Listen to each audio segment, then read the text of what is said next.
Buenas tardes a todas y a todos por acompañarnos en esta segunda mesa del ciclo en homenaje al Richard Lewontin, llamado o cuyo título es De enjutas, genética y dialéctica, un homenaje a Richard Lewontin. Y antes de empezar con la mesa de hoy, me gustaría invitar a todas y todos los estudiantes que nos ven, que participen en una serie de actividades que estamos planeando para que ustedes realicen y conozcan más este autor que es esencial en la biología evolutiva de este siglo y el pasado.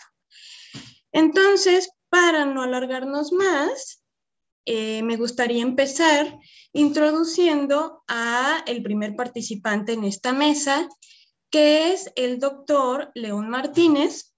Me gustaría presentarlo haciendo una breve semblanza, y debo decir que él estudió biología en la ENEP Iztacala de la UNAM y se tituló con una tesis en la que se trataba sobre los conceptos de selección natural y adaptación en el contexto o para intentar entender cómo es que las personas que trabajan en el campo manejan los recursos naturales.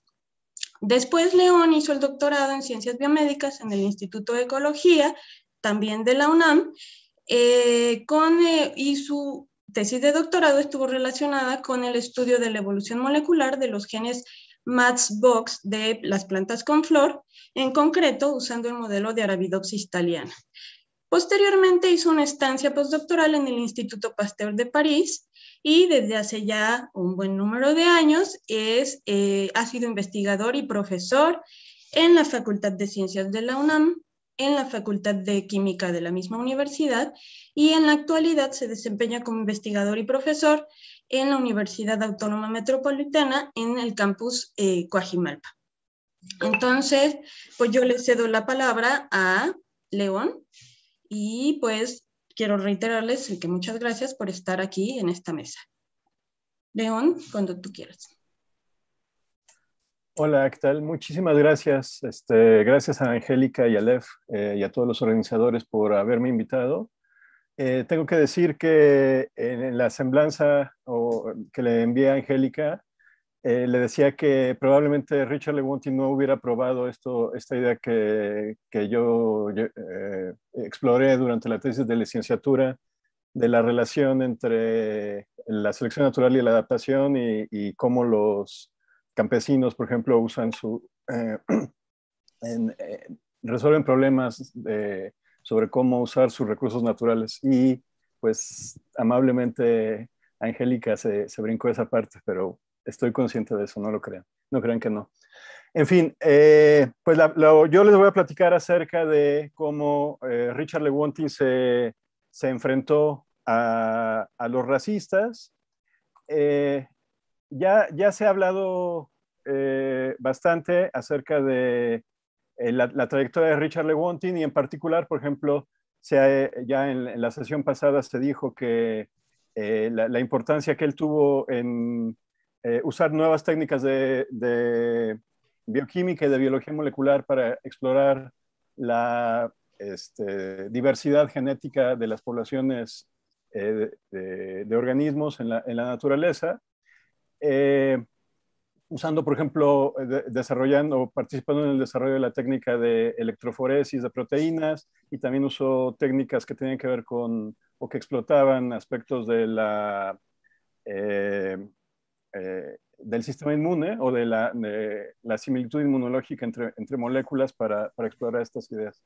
Una cosa que no se ha dicho es que, permítanme un momento porque no estoy pudiendo compartir. Exacto.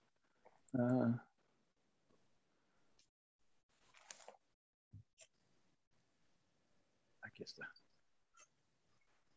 Ahí pueden ver mis láminas ahí. Sí, perfecto. Ok, perfecto. Pues Richard Lewontin, una cosa que no se ha mencionado es que él era administrador del Marlboro Music Festival y también, muy importantemente, era bombero con la compañía de bomberos voluntarios del pueblo de Marlboro en Vermont. Ese dato, recuérdenlo por ahora. Yo les voy a platicar acerca de el interés que tenía Richard Lewontin en entender a las razas, en particular saber si las razas son clases naturales. Y un poco en paralelo o reflejando el interés que él tenía en cómo se distribuía la variación en las poblaciones naturales de animales y de plantas, a él le interesaba saber cómo estaba distribuida la variación genética en los humanos.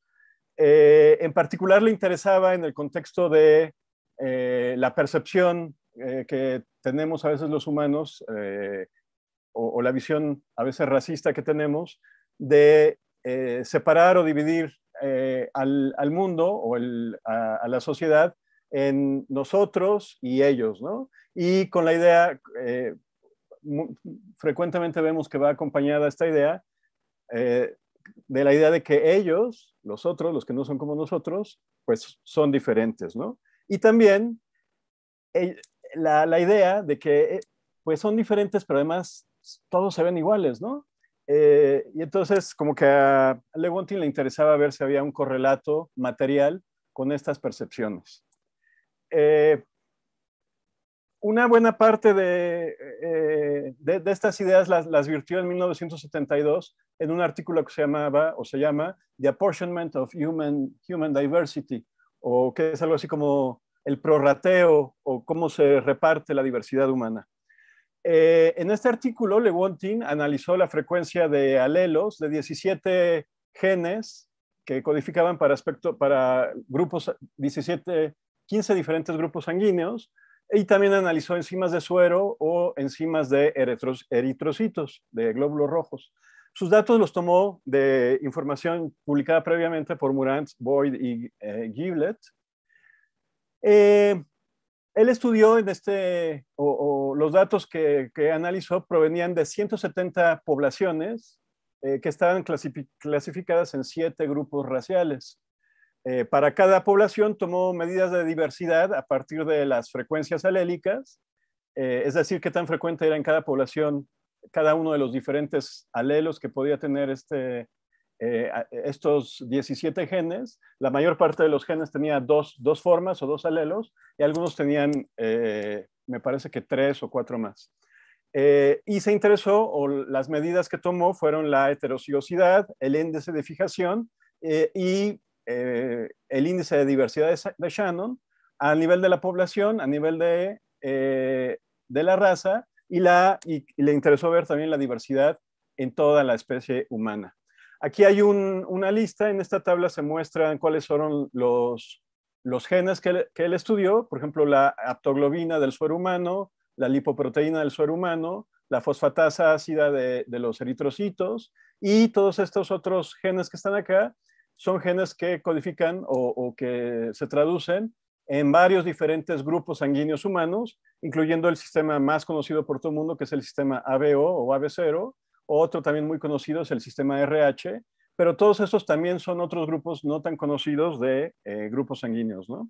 Y por ejemplo, aquí se ve que el sistema AB0 tiene 3 alelos, el sistema RH tiene 5 alelos diferentes, y por ejemplo, la aptoglobina del suero humano solo tiene 2 alelos, y por ejemplo, el alelo HP1, aquí se muestran los rangos extremos de variación entre los tamiles, una población del sur de la India y de Sri Lanka. El alelo HP1 de la aptoglobina del suero tiene una frecuencia de 0.09, mientras que entre los lacandones de México tiene una frecuencia, ese alelo en comparación con el otro alelo de ese gen, del 92%, ¿no?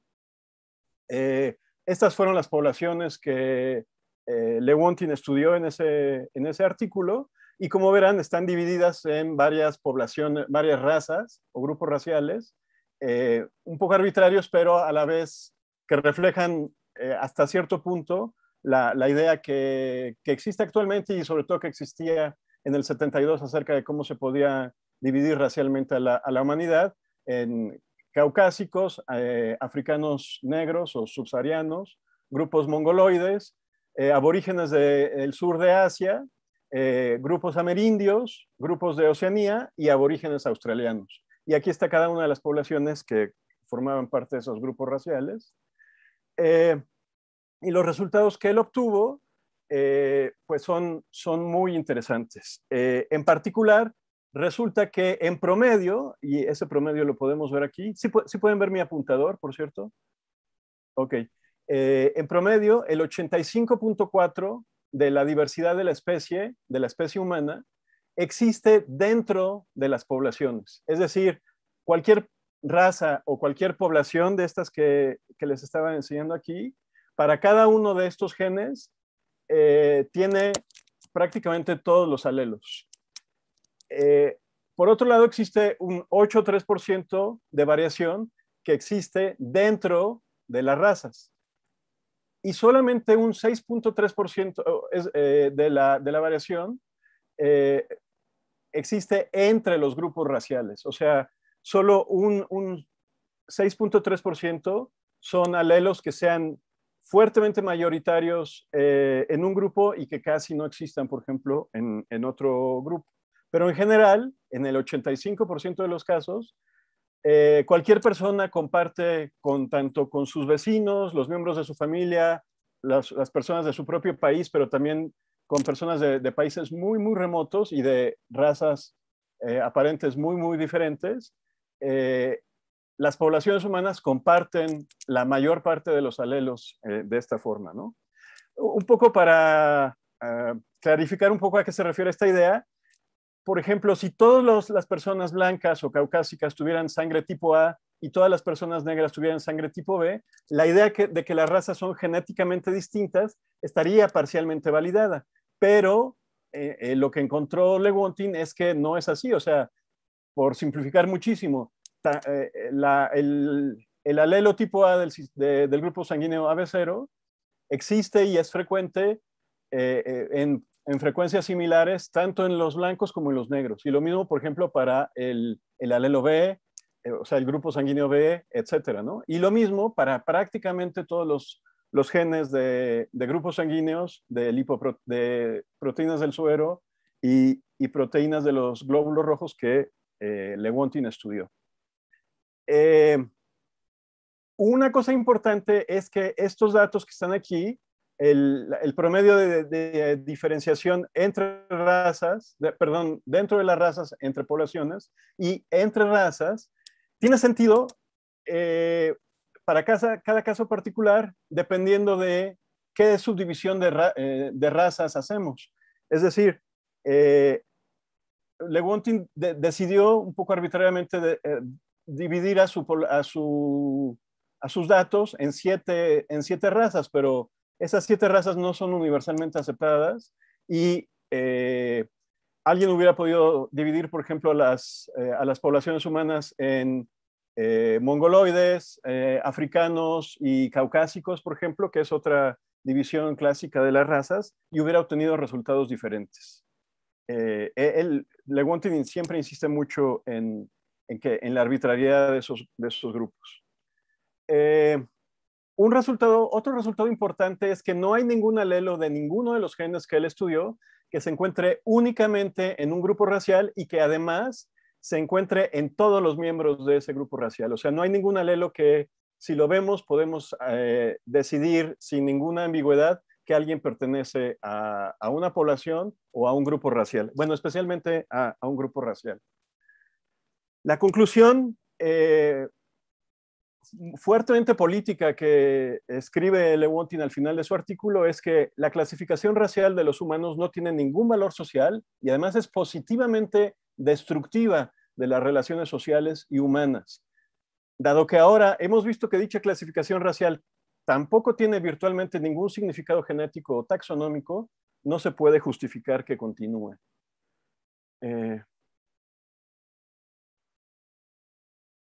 Bueno, este estudio lo hizo Lewontin en 1972 con las técnicas basadas en electroforesis de proteínas o en las técnicas basadas en similitud inmunológica.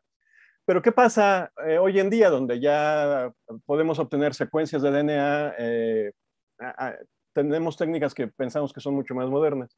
Bueno, aquí hay una tabla compilada por Guido Barbugiani en 2005, donde con diferentes técnicas se analizaron diferentes secciones del genoma humano y vean cuáles son los resultados de la diversidad genética, por ejemplo, entre proteínas o del DNA mitocondrial, las inserciones ALU, que son un tipo de fragmentos repetitivos que se encuentran en el genoma, etcétera.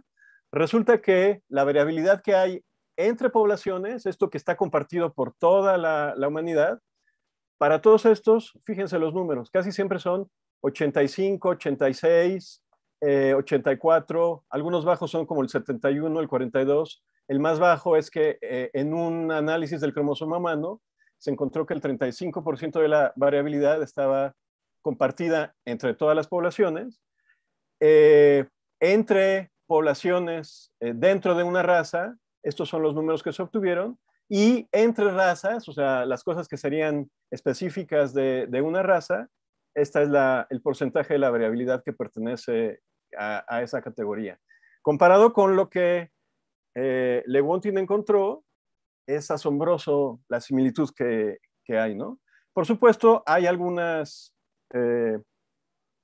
diferencias notorias o que llaman la atención, por ejemplo, este 35% para un análisis del cromosoma Y, pero curiosamente otro análisis diferente también del cromosoma Y de los humanos encontró que el 83% de la variabilidad se podía encontrar en todas las, con la misma, los mismos índices de diversidad en cualquier población humana o en cualquier raza humana. Las repercusiones que tuvieron o que tuvo este estudio publicado por Lewontin en el 72 fueron importantes. Por primera vez alguien puso datos duros para la afirmación o la idea que ya se tenía de que las razas no son una realidad estrictamente biológica o genética, que tienen mucho más que ver con las percepciones o son más bien una realidad social. Por ejemplo, la Asociación Antropológica de Estados Unidos publicó un statement sobre las razas, donde decía, a partir del estudio de Lewontin, hoy en día es claro que las poblaciones humanas no se pueden demarcar sin ambigüedad en distintos grupos biológicos. La evidencia que proviene de los análisis genéticos indica que la mayor parte de la variación física, alrededor del 94%, se encuentra dentro de los llamados grupos raciales. Los agrupamientos raciales geográficos convencionales difieren entre sí en solamente aproximadamente el 6% de los genes. Esto quiere decir que hay mucha mayor variación dentro de los grupos raciales que entre los grupos raciales. En general, las instituciones científicas o la ciencia, los científicos en general empezaron a pensar con más seguridad y más frecuentemente que no había una realidad biológica detrás de los agrupamientos raciales de las personas.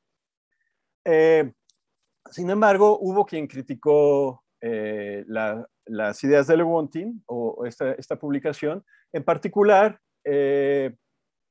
Anthony Edwards, que a lo mejor algunos de ustedes lo conocen si les ha interesado estudiar los fundamentos de la verosimilitud en la reconstrucción filogenética, es quien publicó este libro muy bueno y muy famoso sobre la verosimilitud. Acusó a Lewontin o criticó la conclusión a la que él llegó. Por ejemplo, también Minton lo hizo, pero Edwards, su artículo se llamaba La diversidad genética humana, la falacia de Lewontin, ¿no? O sea, él pensaba que Lewontin estaba cometiendo una falacia. Según Edwards, las afirmaciones de Lewontin son correctas si examinamos cada uno de los genes, de los 17 genes que él trabajó a la vez. Pero él decía, sí es posible asignar un individuo a un grupo dado con una tasa de acierto que tiende al 100% si tomamos en cuenta números cada vez mayores de genes, ¿no? Si no solamente tomamos en cuenta, por ejemplo, el gen del grupo AB0, sino si al mismo tiempo tomamos en cuenta, por decir algo, los 17 genes que estudió Lewontin, podríamos asignar con certidumbre a una persona a un grupo. En realidad, estrictamente hablando, esto es cierto. De hecho, hoy en día, frecuentemente, aunque no siempre, es posible hacer una asignación multilocus o tomando en cuenta muchos genes de individuos a poblaciones muy específicas. Irónicamente, esto muestra que las razas no son homogéneas. Es decir, si podemos asignar a una persona específicamente a una región, por decir algo, de Alemania, eso quiere decir que no todas las personas blancas son iguales entre sí.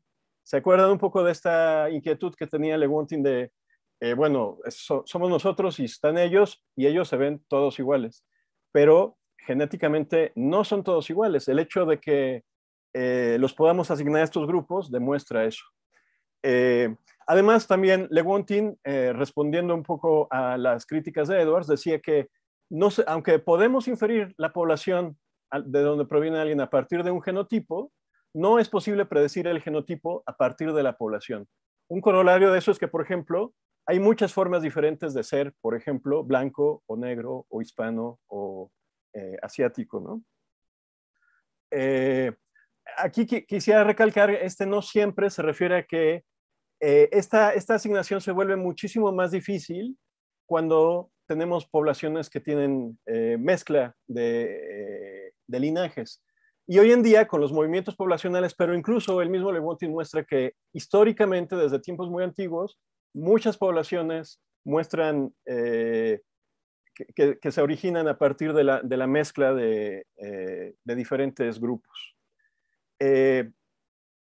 Se dice que Edwards en realidad estaba confundiendo el problema de la asignación de una entidad biológica, o bueno, de un ser humano a un grupo, con el problema que era el que le interesaba en realidad a Lewontin, de la taxonomía, de que cómo podemos subdividir,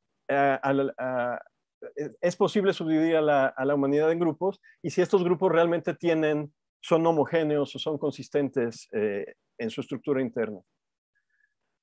En realidad, desde mi punto de vista personal, creo que quien estaba cometiendo la falacia de Lewontin no era Lewontin, sino de hecho Edwards.